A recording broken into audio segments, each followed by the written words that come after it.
hotel honcho. So aren't you going to ask me? I wasn't going to, but how was teaching that TV production class? Dick, you didn't raise your hand.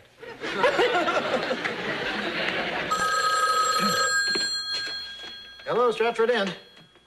Oh, hi, Bev. Michael? Yeah, he's standing here waving his arms and making faces. Hi, Bev, finally tracked you down. Yeah, I know. I promised you ideas for that new time slot, and I've got scads up. Yeah, but Dick's been all over my back this week about Vermont Today. Well, you know these stars. Oops, Dick's making outrageous demands. Even as we speak, I gotta go. Michael, don't use me as an excuse for ducking Bev. Gee, Dick, you weren't eavesdropping. Hi, Nanny. Your professor's here. Michael, nannies can be old. I like your dessert nicknames much better. It's fine. Oh, and before we go, Cupcake, I've got kind of a favor to ask you. Well, it's not the way we usually do things, but go ahead. Well, I was just wondering if you'd come with me to class on Thursday. I thought one way to get those kids really sparked on TV production would be to show them the kind of chicks we producers get. I guarantee you oodles of envy. Oh, Michael, you're such a salesman. Let me get my coat, and we can go shopping and show those kids the kind of outfit a producer's paycheck can buy. You scratch my back, I clothe yours. And, Dick, don't be jealous. I haven't finished handing out the classroom favors yet. Well, now that producer's chick is gone, what's left? Type this on your resume.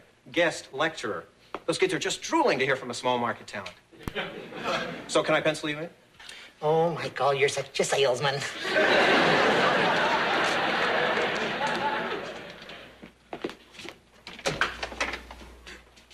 Hi.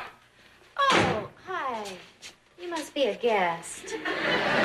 Well, I'm off duty, but... Joanna, there's a guest. There you go. Hello. Oh, hi, I'm Bill Coder. You have a reservation for me? Okay. Oh, I'm really exhausted. I just drove straight through from Austin. 2,000 miles in 32 hours just to catch the fall colors. And I've only got a week. That's why I came to the only place that would guarantee a specific date for the leaves changing colors. The Stratford Inn. Mr. Coder, no one can predict the exact date the leaves will change. But I called ahead. And someone here promised me I'd see the fall colors. Ah, the fall colors. Raspberry red, lemon yellow, orange. You must be the guy I talked to. Bill Coder? George, you didn't by any chance promise Mr. Coder the leaves would change color this week. Sure did. George, don't answer the phone anymore. Is there gonna be some problem? Don't worry, I've been living in this town 57 years. And every autumn, the leaves change right after the last blossom falls off the hibiscus out front. Sure enough, there's only one left, and it's dangling. Great. Come on, Bill. I'll show you my photo album of every change since '53 to sort of get you hepped up. The change of '71 was really breathtaking. I could just kick myself for not splurging on color film that year.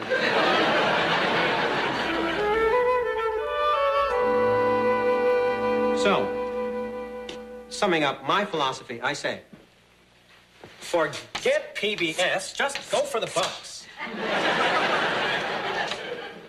Steve, are there any openings at your station, Mr. Harris? Well, Steve, as I told you at the last class and over the phone yesterday, no. Any other questions? Mr. Harris, is the TV producer's job as great as you've been telling us? Generally, it's great.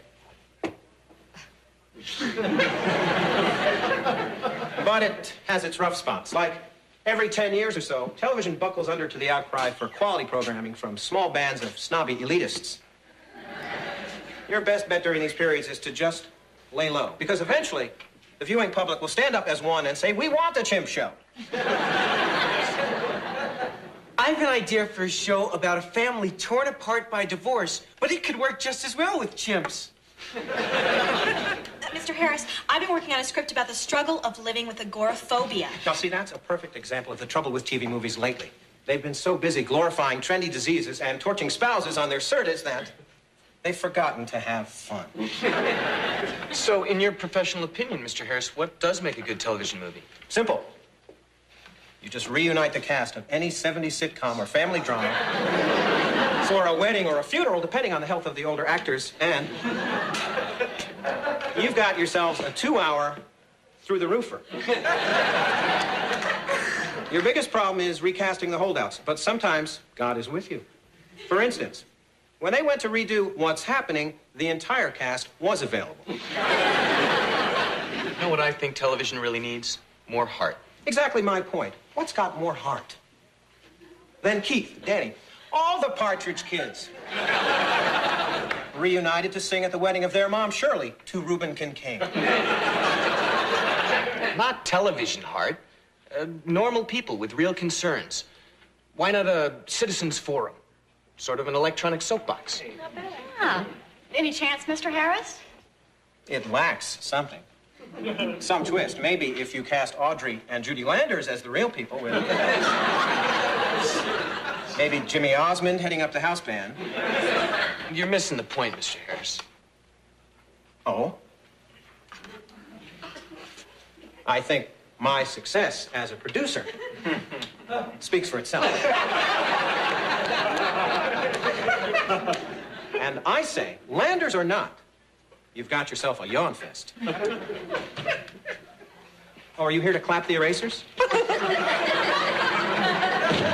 Only kidding. It's our guest celebrity, Dick Loudon of Vermont today. Michael, I think I've brought their envy to a peak, so I'm going to go now. I wish you all lots of success.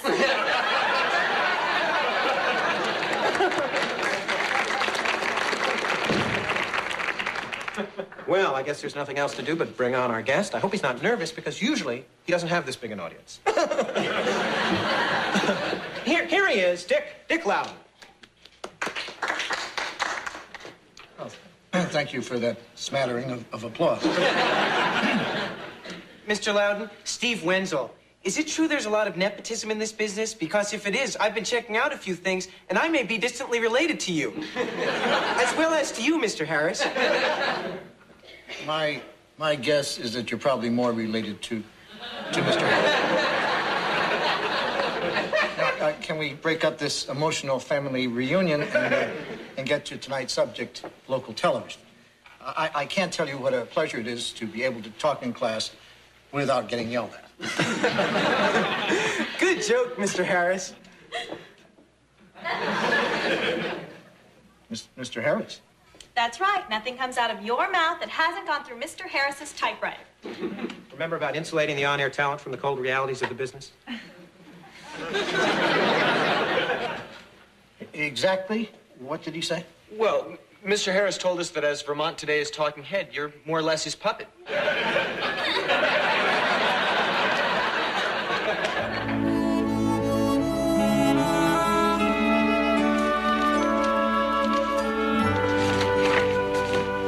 Michael, last night was without exception the most humiliating of my life. Especially that part about me being your puppet. Dick, put the past behind you. We've got a production meeting to do here. So this puppet, it should look a lot like Dick. Is Michael here?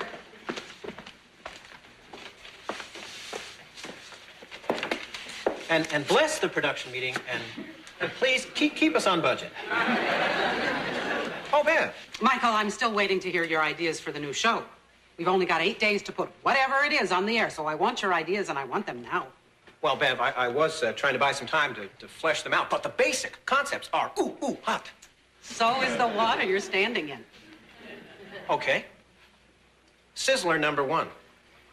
I call it runners up, what might have been. You see, we get runners up, like the first runner-up of this year's Miss Green Mountain contest, or the kid who came in second in the state spelling bee.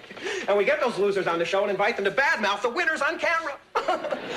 I see bitterness, I see crying, I see swimwear, at least in the case of that near Miss Green Mountain. Michael, I am not interested in turning WPIV into a freak show. Oh. Are you against freak show as a concept or just as a title?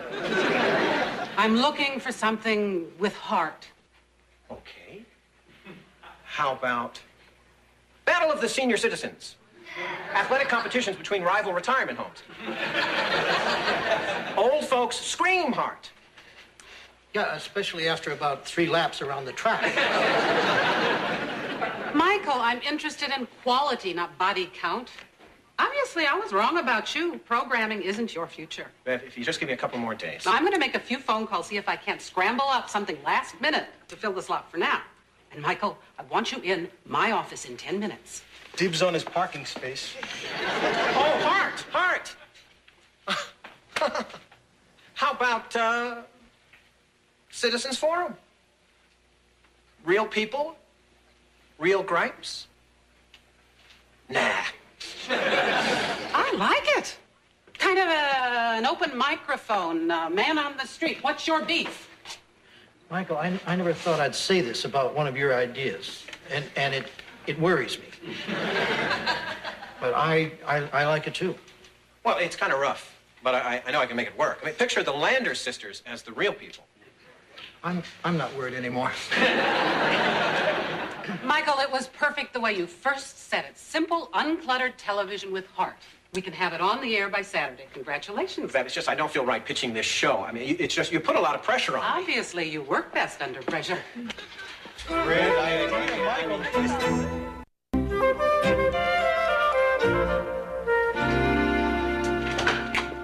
Are you coming with those leaves, George?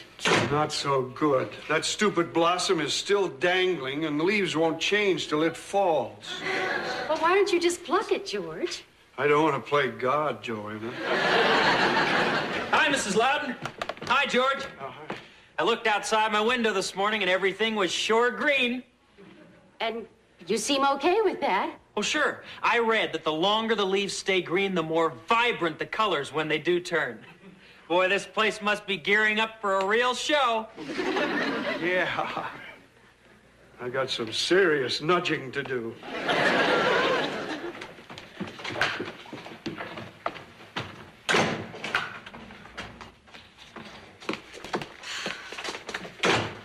I'm sorry, Steph. Michael, when we're on a date, we do date stuff. You're supposed to go through your personal hells on your own time. I know the guidelines, Steph. It's just that I'm new to this guilt game. I didn't mean to pitch Neil's idea, but Bev backed me into a corner. Michael, remember when you told me, even though I never really showed any interest, that part of a producer's job is to recognize talented people, promote their ideas, and then claim as much credit as he can get away with? Yeah. So? You weren't stealing that student's idea. You were just being the best darn producer you could. I guess, but... Michael, I've done all the cheering up I'm going to. I would like to see some results now. Oh, all right. One more cheery thought, and it's a biggie. Just remember that you have the cutest girlfriend in the whole world. I knew I could do it. Damn, I'm good.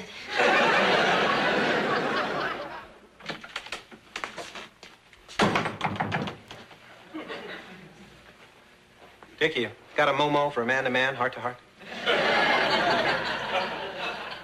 Michael, you actually made my head hurt. Well, Dick, I've done something wrong. Not big wrong, but boo-boo wrong.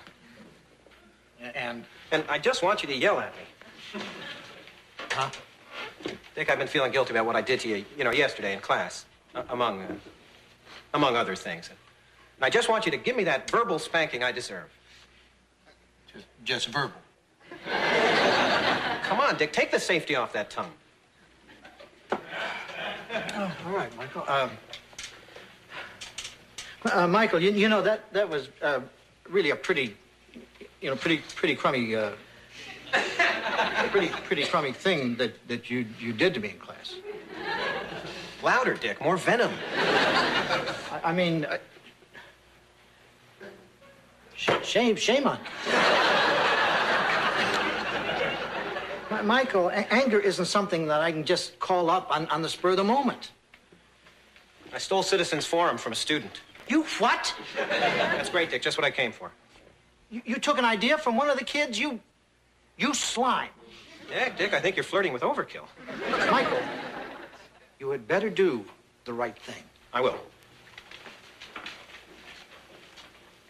Dick, that right thing, could you give me a hint what that is?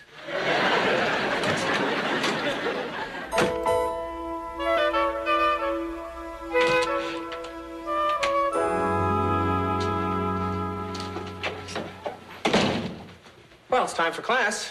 7 o'clock, 6 Central. Well, before we get started, why don't you hand in your homework assignments? I can't wait to read your ideas for a spin-off for Barney Rubble.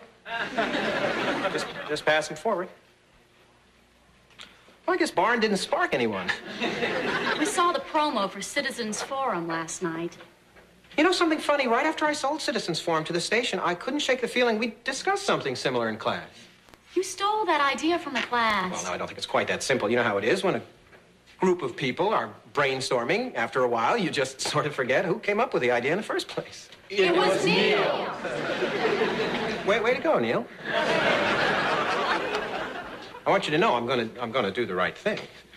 I'm gonna make sure you get the recognition you deserve. Let's hear it for Neil. That's not enough. Well, what do you want from me? You know, Neil's not the only one who suffered here. I was feeling so guilty the other night about Neil that it completely ruined a date with Steph. So then I felt guilty about Steph. Wait, when I felt guilty about Steph, I apologized to Steph, so maybe I should apologize to Neil. Is that it? Is that the right thing? It's worth a try.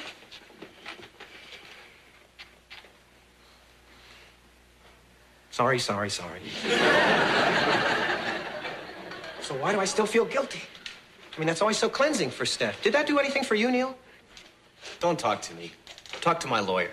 Lawyer? Nicholas Prescott, Mr. Harris. I'm not actually a lawyer. I'm a law student and a friend of Neil's. So you're just here as a friend? And law student. And speaking as one who knows the law, I think what would make Neil feel better is the following. Full recognition and credit for Neil Poland as creator of Citizens Forum, an on-air retraction of previous credits and financial compensation not limited to his actual percentage of the show itself. And maybe your job. We return to Citizens Forum. We'll hear from Bobby Terrell, who'll tell us what it is about styrofoam cups that really drives him nuts. And commercial. Hi, Al. Michael, where have you been? The show is almost over. Bev, I know I would have been here for the premiere, but we had an unforeseeable accident and ran out of gas. Michael? Who is this? Oh, Bev, this is one of my students, Neil Poland. I predict you'll be hearing his name a lot in the future. Hopefully in the next 5 minutes. Don't worry, Dick. I'm going to fess up right now. Everybody. How's it going? It's terrific. Really? Yep. I never had a corned beef sandwich quite this tangy. Want a bite? Back from commercial in 3, 2. Styrofoam cups. Modern convenience or Satan's chalice?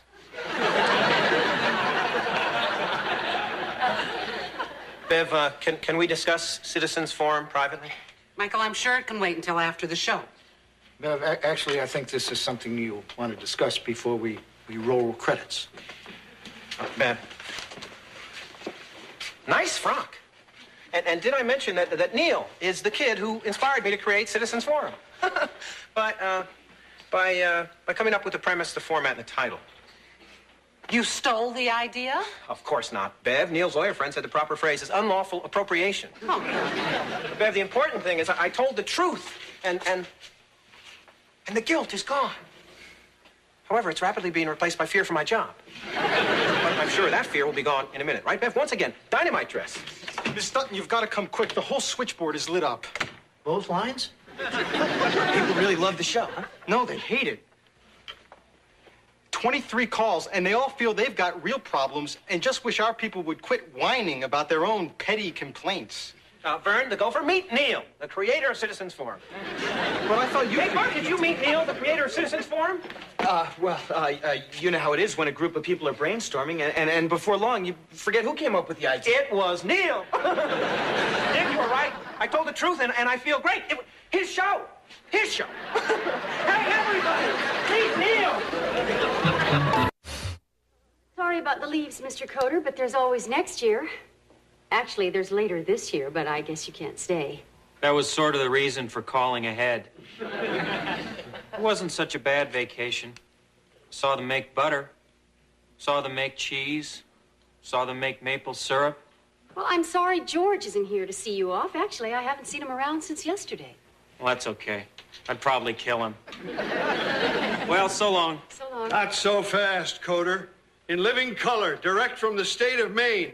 Autumn leaves.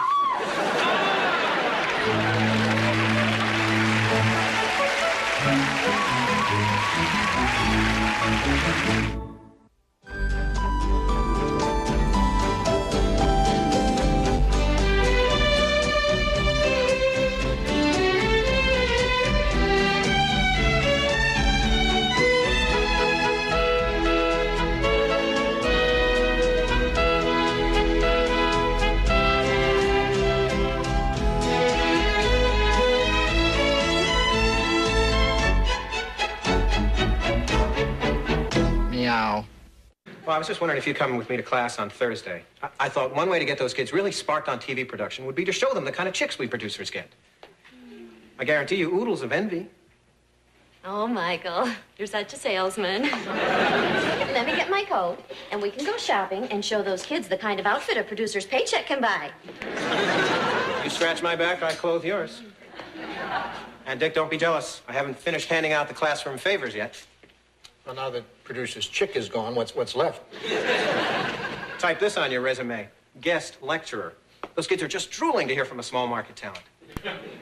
So can I pencil you in? Oh, Michael, you're such a salesman.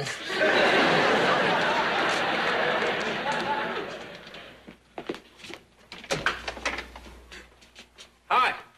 Oh, hi. You must be a guest. Well, I'm off duty, but... Joanna, there's a guest. There you go. Hello. Oh, hi, I'm Bill Coder. You have a reservation for me? Okay. Oh, I'm really exhausted. I just drove straight through from Austin. 2,000 miles in 32 hours just to catch the fall colors.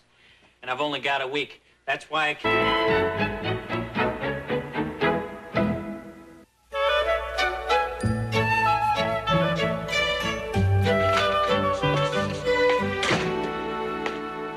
Hi, Hotel Honcho.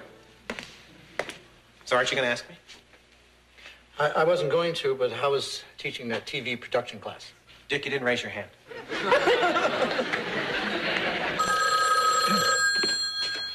Hello, Stratford Inn. Oh, hi, Bev. Michael? Yeah, he's standing here waving his arms and making faces. Hi, Bev, finally tracked you down.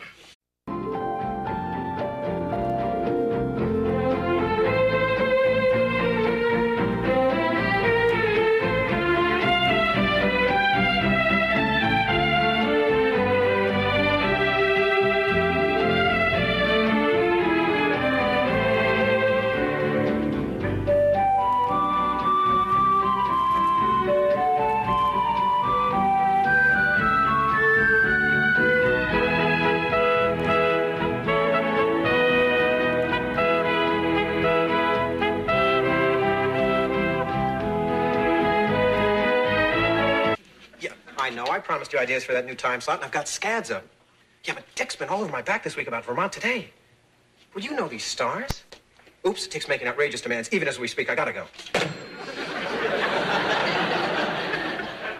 Michael, don't use me as an excuse for ducking Bev.